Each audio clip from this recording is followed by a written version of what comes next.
Good afternoon and welcome to the BBC School Report, live from Dean School in Peterlee. My name is Sydney and along with my team we will bring the news to you that matters to us. Our first report is explaining the controversial issue of sport fixing. I'm going to hand you over to Jake, who is with Mr Dickman, to find out more information on this matter. Good afternoon, my name is Jake and I'm live at Dean Community School in Peterlee. Today I'm going to interview Mr Dickman to see what his views are on sport fixing. Sport fixing is where a bet can be placed on a particular match which that team is then influenced to lose on purpose. So Mr Dickman, what are your personal views on sport fixing?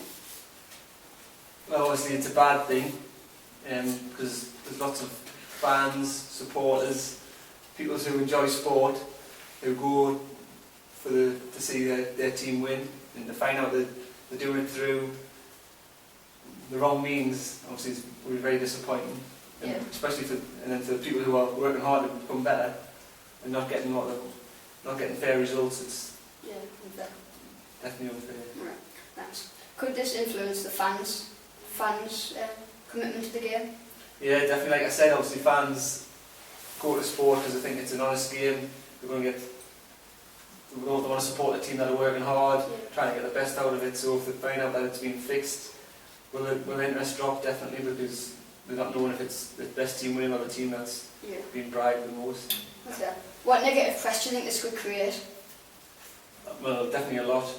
And again, it all links into how genuine the sport is.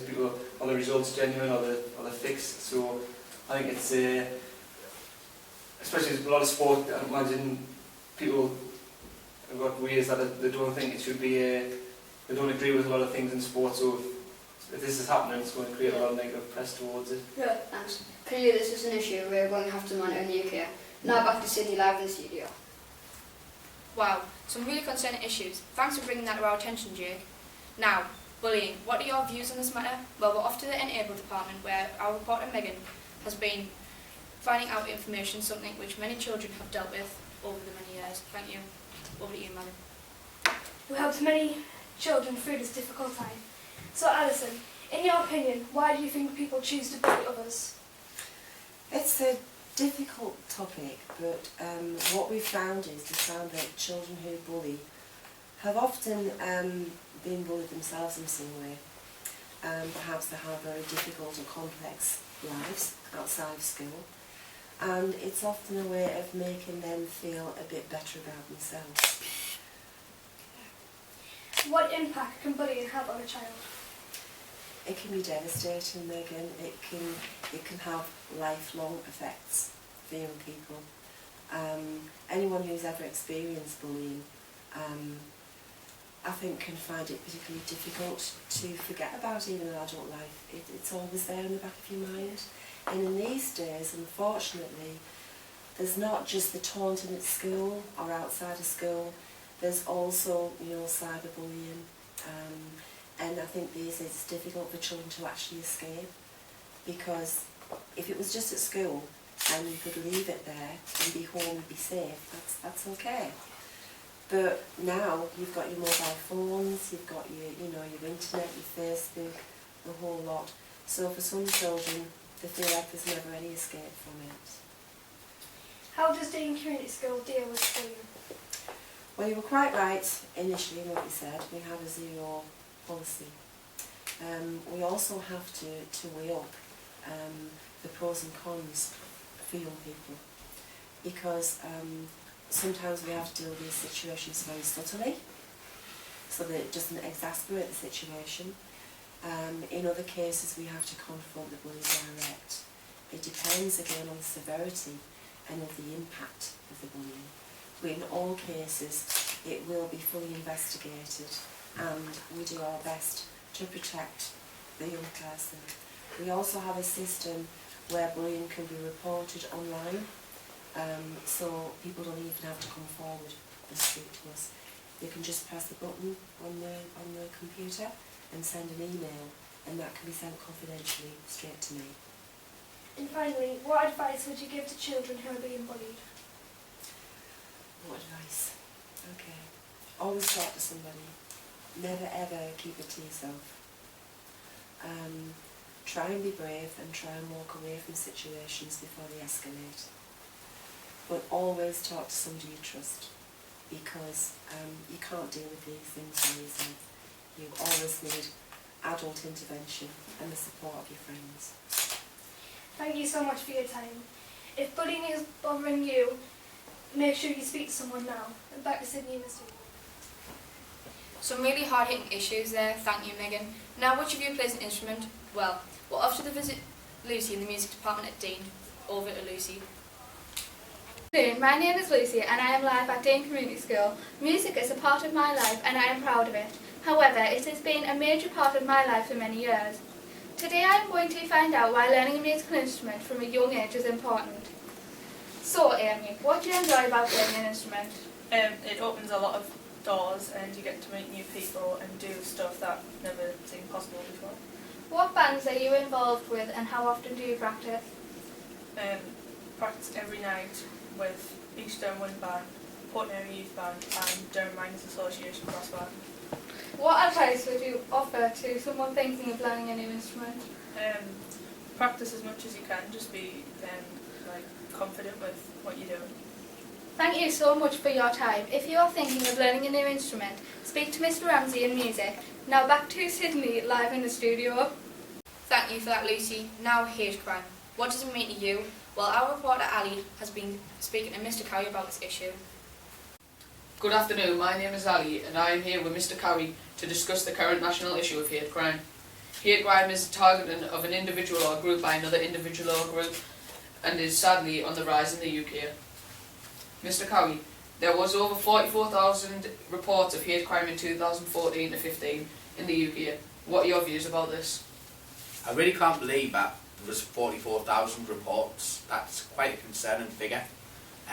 It's something which in our area we don't experience much, but equally is clearly a big problem in other parts of the country. Have you ever personally experienced or witnessed hate crime? Sadly, I have witnessed hate crime. I was once on a train journey from Sunderland to Newcastle and witnessed another person pull a knife onto another person, targeting them for an issue which was personal. That hate crime kind of unfolded across the carriage and people had to intervene and resulted in a knife being pulled on a few other people. How did this personally make you feel? I felt, honestly, quite scared. Although I was an adult at the time, still I'm an adult now, but that would make me feel quite nervous and apprehensive that people of a young age are quite willing to carry weapons and target individuals or groups of people. What do you think we could do as a community to prevent this?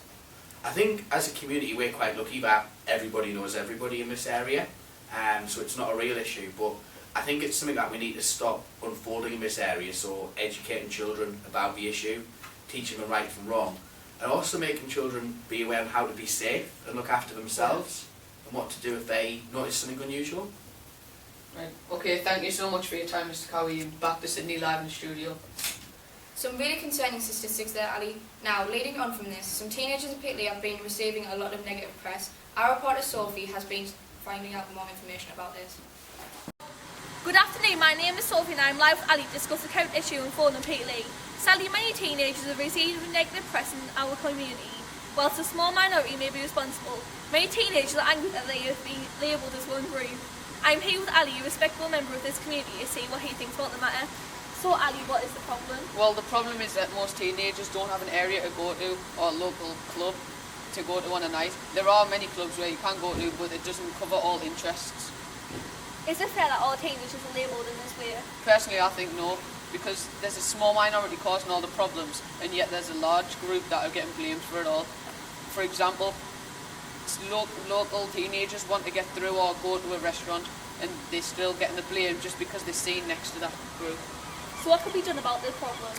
Well, for example, in Sunderland, they have a Youth XL bus that comes around and has a large variety of activities that you can do. I don't see why our local area doesn't have this. It's very clear that all teenagers are not involved with this in mind. It's back to the studio in Sydney. Finally, we're heading up to visit Katie, who has been finding out more information about the local community. Good afternoon, my name is Keely and I'm live with Mrs McAllister at Dean Community School. Between the 14th of April and the 23rd of June 2016, the UK is holding a refuge to share their views on being part of the EU. So, Mr. McCullough, do you think we should maintain our membership of the EU? Yes, I do. What benefits does being part of the EU have for the UK? I think that when we talk about membership of the EU, one of the most important things is, as somebody who comes from a farming family, the concern that if we come out of Europe, farming will lose their subsidies. The subsidies are paid for by the European Union. If that money goes, many farmers will end up bankrupt, out of business, and of course on top of that, the British public will then end up having to pay more for their food. What advice would you give to the teenagers who are worried about this? I think that you're right to be worried, because if we come out of the European Union, you as young people could well have fewer opportunities when you're older, opportunities to travel or work abroad. What I would suggest you do is not only follow what's going on, but make your voices heard. It's important. Have we always been a part of the EU?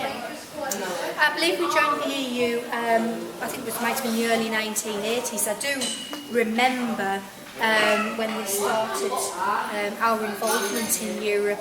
I think that it's a good thing. It's certainly a good thing for business, certainly a good thing for people who want to travel.